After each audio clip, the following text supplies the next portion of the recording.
I don't know how to start videos. I'm bad at it. So basically, this is my roommate, Emma, and we are going to do a thing where we pick a book for each other to read.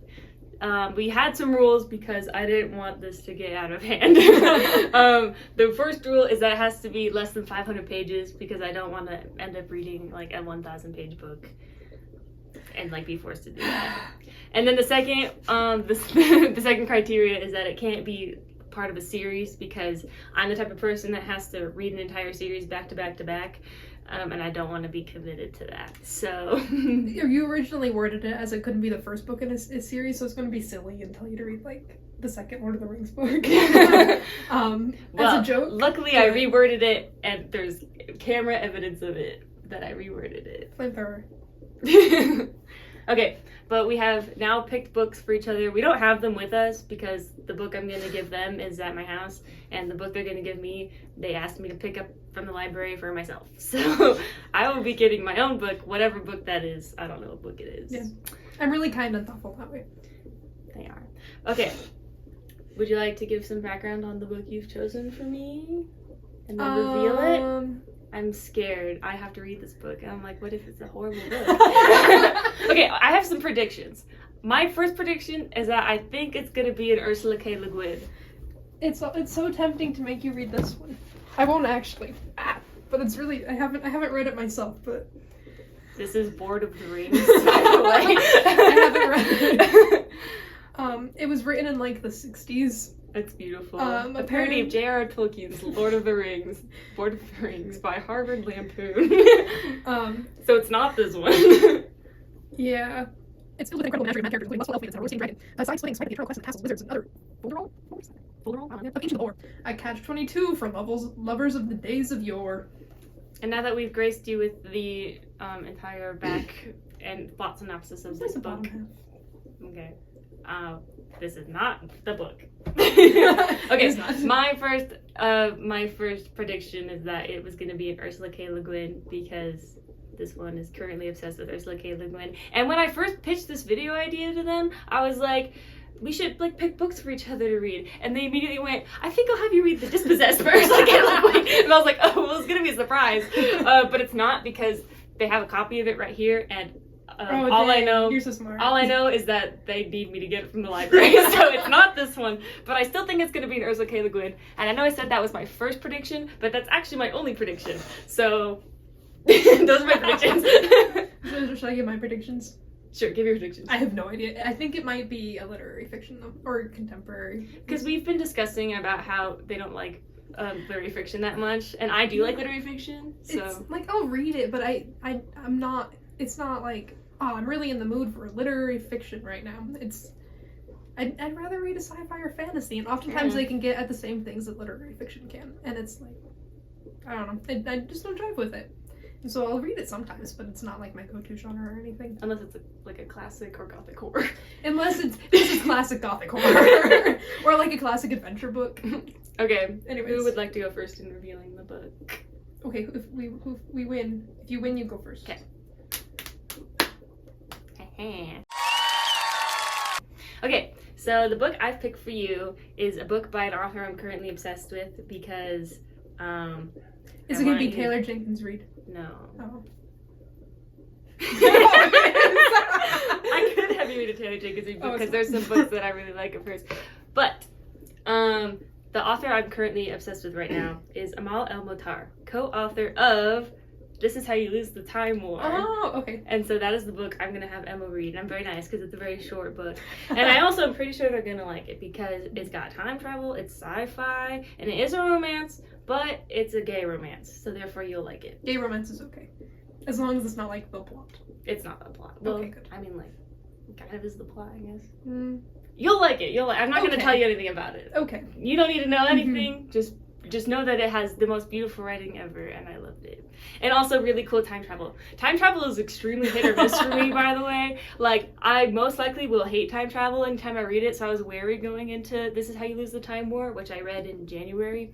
But I loved it because, like, the time travel makes sense, which is rare for me to find in books, because usually I'm like, this makes no sense and I hate it. But it's very beautiful, and there's more I want to talk about, but I have to wait for you to read it. So Okay. yeah, that's the book you will be reading. Yeah. Is This How You Use the Time War.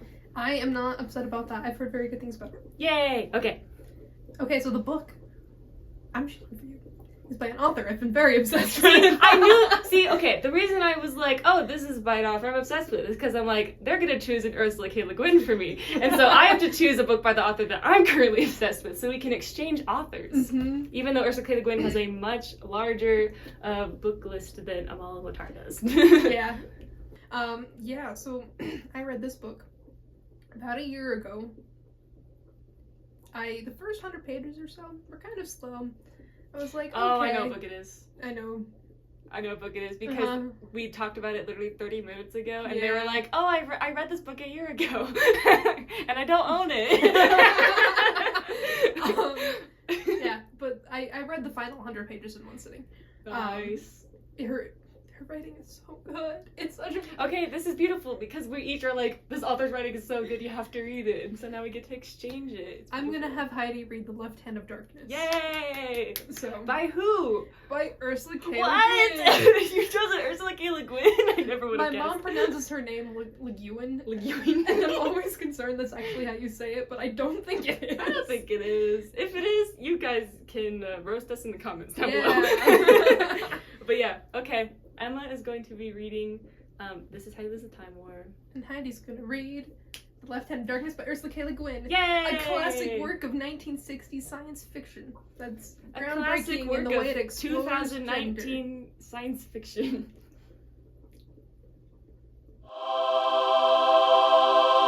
We got our books. We got our books from the library. They're pretty great. I know I said I was going to give Emma my copy, but then I ended up not going home. So, Slacker. but I got it from the library for you, and they got it from the library for me. Therefore, this is checked out under their name, and that's checked out under my name. So if I damage this book, it's not my fault. And if I damage this one, I think I might run over it with my car. Dang it. After I finish. I already damaged this one. Just kidding. Game like that. Just kidding. Just kidding. Just kidding. Game like that. But yeah. This is the book. It's not that thick. I thought it would be thicker for some reason. I don't know why I thought that. It's like 300 pages. I don't know. Just like it looks like it's like I don't know. I don't have any concept of length. That's what she said. Sorry. It's going online for everyone to see. That's okay. Anyway, that's the update. We have our books, and now we're gonna start reading them. Yep, I just finished my other one, so.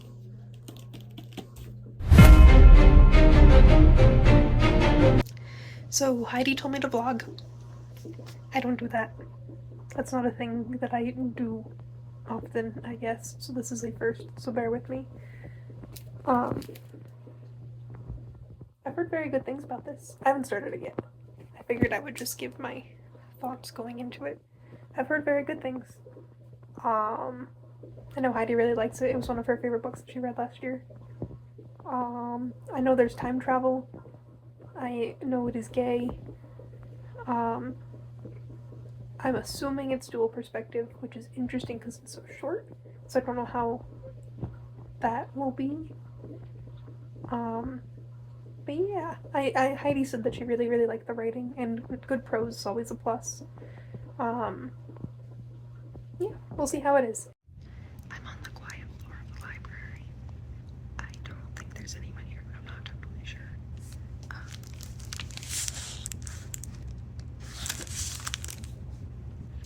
It's good. The writing's very pretty. I am about 37 pages in. I'm looking right now. It's just kind of been like the same pattern over and over, which they get away with because the writing's pretty.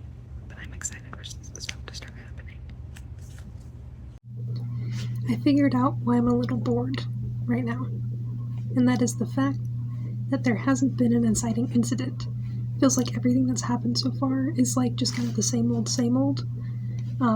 Like it's interesting, but so far it doesn't feel like there's been anything that has changed the status quo, and that's what I'm waiting for. I've got about 30 pages left. I'm enjoying it a lot more. It's very interesting stuff is actually happening now, which I appreciate.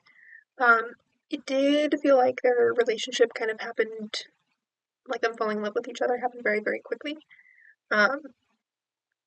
I feel like it needed more time, but at the same time, I'm not sure how there could have been more with sticking to the format of the book. The format of the book is really, really cool. I'm really enjoying that. That is fun. The writing is beautiful. The writing is super, super cool. Mm, yeah, I wish we were getting a little bit more world building, and I'm getting more now than at the beginning. But I'm wishing there was more. Because it's really cool.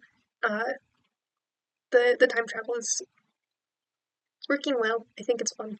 I know Heidi often has issues with time travel books, but like this feels straightforward and cool and understandable. But at the same time, not feeling like too simple or anything. Um, it's cool.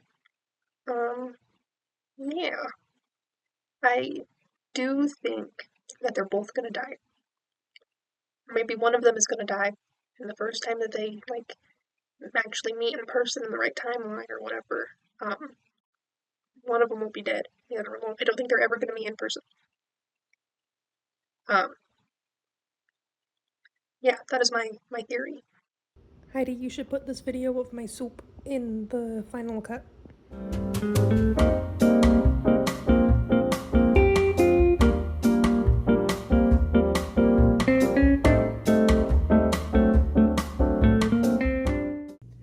Hello, so it is now a couple of days later. I'm on page...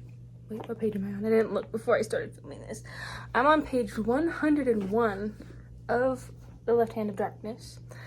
I'm enjoying it so far. I don't know how much I should say and how much I should like wait to discuss when I finish the book with Emma, because I don't want to like repeat everything that I say. But I'm enjoying it so far. I have been immersion reading this because it's easier for me to like walk in and understand the writing style if I'm also listening to the audiobook at the same time. I think that there's really interesting like world building in this book that I really like. Yeah. I liked the chapter about the like sexual physiology of the Gethenians. I thought that was very cool. And like just expanding on how they work and how like the world works and like their society works. And I really liked the parallels between them like not having like being sexless and then also just like not having war. And I like how she like kind of alludes to like since none of them are like since like there's no men or women most of the time, there's no men to start wars. And I think that's beautiful. Because how many wars in history were started by women? Thank you. Okay, but yeah, I am currently enjoying this book. I'm gonna read at the park because I'm awesome. And also it's so nice outside. It's like summer evening. It's good stuff.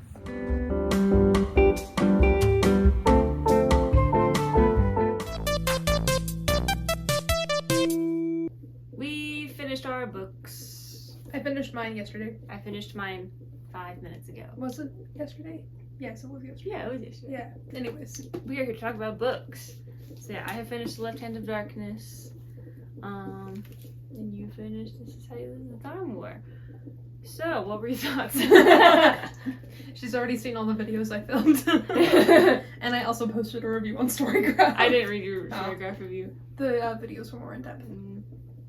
I'm glad I read it. It was very interesting. I loved the structure. The alternating between the narration and then the letters was super, super cool. And like the world building itself was really interesting. And the writing was beautiful. I think like the biggest thing is the prose is very pretty. Told you. However, I wish it was longer. I wish there was more to it. I felt like it needed more information about the world building and more information about the characters. And more information, yeah, like the world building and the characters, I think were the big thing. Like with the characters specifically, like we get some basic information about them. But other than that, like all of our, like the reason we're supposed to care about them is the fact that they're in love, and that's not enough for me. I want to know more about them as people, and we didn't get a whole bunch of that. And yeah, like the world building was really cool. I wanted to know more about that, and I feel like also knowing more about the world building and then these characters' pasts in conjunction to these different places that they come from would have made me like it more. So I think really it was I would prefer if this was a full-length novel instead of a novella. But yeah, I'm glad I read it. It was cool. I understand why a lot of people really, really like it. I'm not a huge romance person. I'm not a huge literary fiction person, so I think that's kind of the big thing. And the first 100 pages felt kind of boring to me because we got thrown into this situation and we're like, hey, these two characters have started communicating with each other. And that's how it is for the first 100 pages. It's just them going back and forth sending letters. And we know this is a new thing that they're doing. But because we don't see a before, it's the status quo for the first 100 pages. And so that's not very engaging. But yeah, anyways.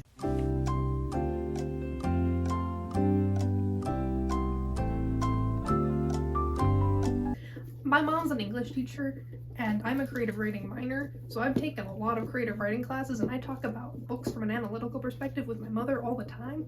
So apologies if this seems harsh. This is Jade. I'm allergic to her. We got a new guest on the channel. This is gonna make us go so viral. I We have a know. dog. She's so cute. Yeah, you are so cute. She's hairy and stinky, Anyway, and has very short legs. I know that you really like long epic fantasy novels. Really? But I really liked this book. I liked the fact that it was short because I like that we get just a glimpse into this world. I think that's a really cool way of storytelling. Yeah, I also would like to learn more about the war and stuff that's going on, but also I like that the scope is so small. It's just these two characters. I think that's a really interesting way to explore it. And I think that's a taste thing. Yeah. It didn't work for me, but at the same time, I can totally it's a very interesting way of storytelling, and from an analytical perspective, objectively, it's very good. But it didn't work for me super well. And then something I wanted to talk to you about, but I was I literally have to wait till they finish the book because it's about the letters themselves. But the way that they left letters for each other was so creative. I thought each letter was wildly different. The way they left it, what was it? The second one is it's oh, there's a jar of water, put it in the MRI machine to boil it, and then the letter is in the readings from it. I was how'd they even come up with that? That's so cool and awesome. I don't know, I thought it was really cool. You should read The Starless Sea by Erin Morgenstern. It took all of the things I really liked, all of the technical aspects I really liked in this book, and put it in a context that I absolutely love, and is one of my favorite books of all time. Yeah. I also really like the description of the time travel, how it's going up and down the brain. Yeah, that was really cool. I liked that description. And the way that they're manipulating the different strands and stuff, that was I love clever. that description of time travel because, as I've mentioned, time travel can be quite hit or miss for me. But I just thought that the way it was described in this book was so beautiful, and I was how can I hate this? It's so gorgeous. I touched Jade and now my nose is really itchy. I'm sorry. I keep going All right.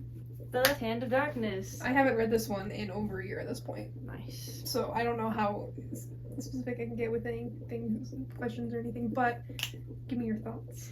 I also really liked this book. I'm probably gonna give it 4 or 4.25 stars. How many stars are you giving? Did you give? I think I gave it 3.25. Nice. So overall, I like it. I'll probably give this one a 4-star or maybe a 4.25 star. Because I did struggle with the writing a little bit in the first 100 pages or so. But after that, I warned you. Yes, I know. I am saying exactly what you told me. Uh-huh. Okay. But I'm saying it because it's also my experience. I struggled with the first 100 pages, but after that, I got kind of better at the writing style and I got more sucked in. And then the last 100 pages, which is exactly what they keep saying, were really engaging. I like those a lot. I didn't read them in one sitting like they did, but I did lock in and I read several chapters back to back to back, which is good because I've been having so much trouble locking in while reading recently, and it's not just this book, it's other books too. But anyway, yeah, I really liked the end. I thought their journey through the ice was really epic, and yeah, I don't have that many complaints about it. I guess my one thing that I kind of want, I know I just talked about how I thought that the beauty of This Is How You Lose the Time War is that it's short, but I kind of want this to be longer. Because, I would like to learn more. I know there's, 5 other books in the Hainish cycle. This is, the 4th one or something. I don't think any of them take place on that planet, though. I know, but, I would want to learn more about what's it called? The Ecumen? Yeah, the Ecumen. Sorry, Yeah. they all start with an E. The It's true. city is named Ehrenraum and the Ecumen, and they're completely different things, Yes. but they both start with E. And then Estraven is a character. So many things in this book start with E. But yeah, I would like to learn more about the Ecumen. Ecumen. Well, then I guess you better read more. I know. So I could read those other books, but I also want to learn more about Gethin and like the Gathenians and stuff, because I thought they were cool. But as you said, this is the only book that takes place on this planet, and I want to learn more about it. But I will say, I haven't read I've read a handful of her novels and a handful of her short stories. I'm trying to savor them and not just read them all at once, because there's not going to be any more, believe it or not. Emma's definition of savoring them is they've read 10 so far this year. In my defense, 5 of those were Earthsea. Okay. And they're 200 to 300 page long books. Alright. Yeah, I liked that. I really liked what you liked about this book, the anthropological perspective of learning about a new species. Well, they're still human, but they do have distinct differences between them and Genli I, who I kept reading as Genli AI. Yeah. I believe Genli I would be anti-AI if I he believe lived now. so too. They probably have AI, because this is a sci-fi futuristic novel. I've seen her stuff. I don't know. But I don't know. I've also not read a ton of the Danish cycle ones. Mhm. So. But yeah, I liked him. I liked Estraven. Yeah, I was kind of just going with the flow. Yeah, this book's pretty chill until he got kidnapped, and then it was oh my god, this is getting So very good. happening. And then there was a prison break. I was oh. A Prison Break is so good. And then I was so upset when Estraven died at the end. I was like, what are you doing? Why'd you do that? Because then right after he dies, everyone's like, oh yeah, none of us really paid attention to the fact that he was exiled. We didn't really care. And then he goes to the king himself. He's like, oh yeah, Estraven was fine. I just had to exile him. and then he's like, yeah, sorry he died. She passed away? Oh. All right. And then Genli just stands there completely silent. And I'm like, dude, I'm so sorry that your friend killed himself for no reason. Anyways, yeah, it's her stuff is so good because it takes these individual characters and you get to know them so well, but it's placing them in these much larger systems. And also the way she approaches sci-fi is through the lens of a social experiment, basically. In the case of The Left-Handed Darkness, it's what if gender's not really a thing. In the case of The Dispossessed, it's what would an anarchist community actually look like? And so that's really one of the primary motivators of her work. That's cool. But then looking so closely at these individual characters within those larger systems is, I think, part of what makes her so brilliant. And also you can be yes, your dad definitely was an anthropologist. Yes. And her mom too. Child of 2 anthropologists. I thought it was just her dad and her mom was a writer. Well, I read the Wikipedia page about Ursula K. Le Guin before I read this book. I know I've skimmed the Wikipedia page. I think both her parents were anthropologists. But I mentioned this in my one singular update that I did while reading this book. I know Emma did 4 and I did 1. I'm sorry. But I talked about I just read the chapter about their sexual physiology, and I like how in the chapter Le Guin is yeah, so you know how there's no men, and that's why there's no war. Yeah. I was whoa. Yeah, I mean, and I also liked the obviously the deeper discussions about there is no gender inequality because everyone has equal opportunity to get pregnant. It's not just one specific part of the population that can be I don't know, that gets pregnant and has to raise children. It can be done by anyone in the society. And I know you and I talked about this a bit in the car that one time, but I didn't really like that she used he him pronouns for all of the sexless Gathenians, because then in my brain I was they're all men, and then it'd be the king is pregnant, and I was oh yeah, I forgot he's a woman now. But also that's how the main character also feels. He's I keep forgetting that everyone around me is a man woman instead of just men. But then also when he sees his companions for the first time, he's why are some of them men and some of them women? This is weird. And then he goes back and he sees like the Gathenians and he's like, oh yeah, it's just a human. It's not a man or woman, it's a human. That's so much more normal than like than my weird people who are men and women all the time. But he's also using he, him pronouns. I'll have to send you that essay. That she yeah, wrote. I would like to. After she published the book, a lot of people were like, "Hey, you used he, him pronouns for all of these people. Isn't that kind of like against your point?" But she like really firmly defended it. She was like, "That is the neutral. Those are the neutral pronouns for humans." But then in the 80s, like 20 years later, she was like, "Actually, I was wrong. They, them is the correct neutral pronoun for people, and like correct singular neutral pronoun in the English language," which is pretty cool. And she went through and she edited this whole essay, and I think it's very cool, and it means a lot to me. Yeah, but I feel like I do think I would have liked to put it with the they them pronouns. I feel like would have helped my like brain because like I just have like when I hear he him, I'm like, man. When she did some readings from the book later, though, she like made up some neo pronouns, and when she read it out loud, she would sub in those pronouns that she made up. And apparently it always went over well, but like it's never been republished, edited like that as far as I know. But that could be like a cool addition. It would be really cool. Edited with they them pronouns. Or like those made up pronouns that she used, which would be so cool. Yeah. That's what I would like to see. Anyway. But yeah, I quite liked that book. I thought it was pretty good. I'm glad you liked, for the most part. This is how you lose the time more. Maybe if we ever do this again, I'll give you a longer book. Blood Over Bright Haven's a long fantasy book. I'm gonna read it anyways, though. Anyways. Jade. She's so cute. Don't lick me, you freak. Anyway, thanks for watching our reading vlogs. Emma's was a reading vlog. Mine was I updated you once. But I'm glad we got to like discuss our books that we really liked. Yeah, this was very fun. Like and subscribe to Heidi's YouTube channel. Like and subscribe to Emma's YouTube channel. Link in description. They have one video about audio drama.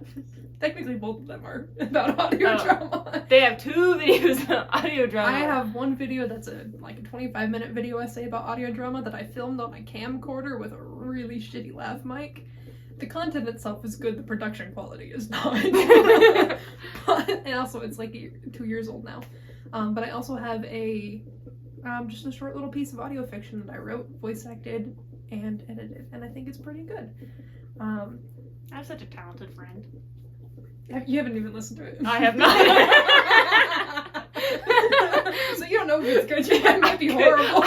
I'm gonna listen to it now and then like barge into your room and be like, that was the worst thing I've ever listened to. I did get 100% on the assignment though. So. Nice. Alright. But yeah, thank you for watching this like really unhinged like reading challenge that we did where we had different like wildly different ideas of what it means to vlog yourself reading. And she's the one who actually vlogs it sometimes. Okay, thanks for watching. Goodbye. Bye.